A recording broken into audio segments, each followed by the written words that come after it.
గోపాలపట్నం లక్ష్మీనారాయణ చెందిన ఎర్రబాల నారాయణనాథన్ కంప్లైంట్ నిన్న 10వ తారీఖున పోలీస్ స్టేషన్కి వచ్చి మా ఇంట్లో చోరీ జరిగిందని చెప్పడం జరిగింది. అది ఏమిటంటే అతను వచ్చేమో పెళ్లి నిమిత్తం అతను శ్రీకాకుళము కుటుంబంతో సహా తాళం వేసుకుని వెళ్ళారు. వాళ్ళు ఉదయాన్నే 9వ తారీఖు ఉదయాన్నే వెళ్ళారు. మళ్ళీ వాళ్ళకి ఏమైందంటే పక్కింట్లో ఉండే అతను ఇలా చూసి మీ ఇంట్లో దొంగతనం అయిందని చెప్పడంతో ఆ నైట్నే మా వాళ్ళందరూ పోలీసు నైట్ టైం ఎవరైతే ఉన్నారో వాళ్ళందరూ కూడా నైట్ టైం వెళ్ళి చూడడం జరిగింది. మరుసటి రోజు ఉదయాన్నే వచ్చి మాకు కంప్లైంట్ ఇవ్వగా వెంటనే కేసు రిజిస్టర్ చేశాము. ఇది crime number 217/2025 under section 331(4) of 305 BNS ప్రకారం రిజిస్టర్ చేయడం జరిగింది.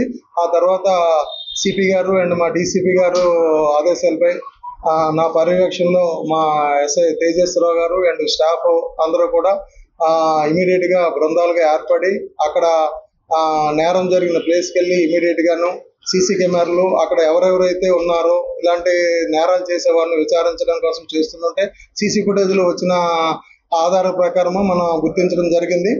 అక్కడ వచ్చేమో ఆ వ్యక్తులు ఎవరనేది అక్కడ తిరిగే వాళ్ళని తెలిసింది. దాన్ని బట్టి అది వెరిఫై చేయగా అక్కడ మనకి ఇతను యాక్చువల్గా ఈ కంప్లైంట్ వచ్చేమో శ్రీకాకుళం వెళ్తున్నట్టు అక్కడ ఒక వ్యక్తికి ఇందులో ముద్దాయికి తెలియపరచడం తెలిసింది. ఆ విషయం తెలిసి వీళ్ళు ముగ్గురు కూడా ఇందులో ముద్దాయిలు అయినటువంటి ముగ్గురు ఉన్నారు. ఎక్యూజ్డ్ ముగ్గురుని మేము అదుపులో తీసుకున్నాము. వాళ్ళని విచారించగానే ఈ విధంగా తెలిసింది. ఇలాగ వాళ్ళు ప్యాకెట్ ఆడుతున్నారు. ప్యాకెట్ ఆడడానికి అలాగే తాగుడికి వీటికి డబ్బులు మనకి అవసరం కాబట్టి ఇతను ఊరికి వెళ్ళాడు. మనం ఇందులో వీళ్ళ ఇంట్లో బంగారం అది ఉంటుంది, మనం దోచుకుంటే మనకి అవసరాలన్నీ తీరుతాయని చెప్పి ఈ విధంగా అతను ప్లాన్ వేయడంతో దాంతో మిగతా ఇద్దరు అతనితో కలిసి ఈ నేరం చేయడం జరిగింది. ఇందులో 5.5 తులాలు దొంగతనం చేశారు, అవి బంగారం దొంగతనం చేశారు. దాని ప్రకారం మేము విచారిస్తే అవి 5.5 తులాలు మేము రికవర్ చేయడం జరిగింది. మా టీము చాలా బాగా పనిచేసి కేవలం 10 గంటల్లోనే ఈ యొక్క చోరీని వచ్చామో ఛేదించడము జరిగింది. ఇది చాలా అప్రిషియేట్ చేయవలసిన విషయము. మా ఎస్ఐ తేజేశ్వరరావు అండ్ మా constables Shiva, Satyanarayana, Naresh and Ravi and Balaji వీళ్ళందరూ కూడా మొత్తం అందరూ టీం కూడా మొత్తం వెళ్ళి మొత్తం అందరూ విచారించి చేశారు. ఇందులో ముద్దాయిలైనటువంటి కొత్తపల్లి జయరాము అండ్ ఇంద్ర అండ్ అప్పలనాయుడు వీళ్ళు ముగ్గురు కూడా ఈ ప్లాన్ ప్రకారము ఇది చేశారు. వాళ్ళ ముగ్గురిని అదుపులో చేసుకున్నాము. ఈ రోజు వచ్చాము రిమాండ్ పెట్టాము, అరెస్ట్ చేసి జైలుకి తరలించడం జరిగింది. ఈరోజు ఈ జయరామ్ అనేతోడు ఇతని మీద కంచరపాలెంలో కూడా కేసు ఉన్నది.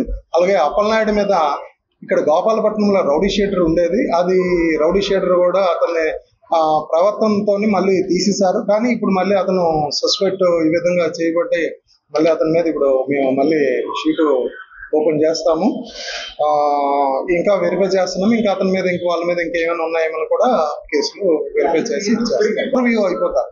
ఓవర్వ్యూ అంటే వాళ్ళ యొక్క అడ్రస్ మార్చుకుని ఈ రాష్ట్రం దాటి వెళ్ళిపోయి బయటకి ఎక్కడికి వెళ్ళిపోయి 7గురిని ట్రేస్ చేయడం జరిగింది.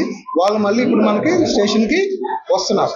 తెలుగులో న్యూస్ కి ఫాస్టెస్ట్ యాప్ ఇప్పుడు టోటల్లీ న్యూ అవతార్లో జస్ట్ 5 సెకండ్స్ లో కంప్లీట్ న్యూస్, సోషల్ మీడియాలో ట్రెండ్స్ కి one stop solution, live TV app, voice search option తో ఇప్పుడే డౌన్లోడ్ చేయండి లేదా అప్డేట్ అయిపోండి.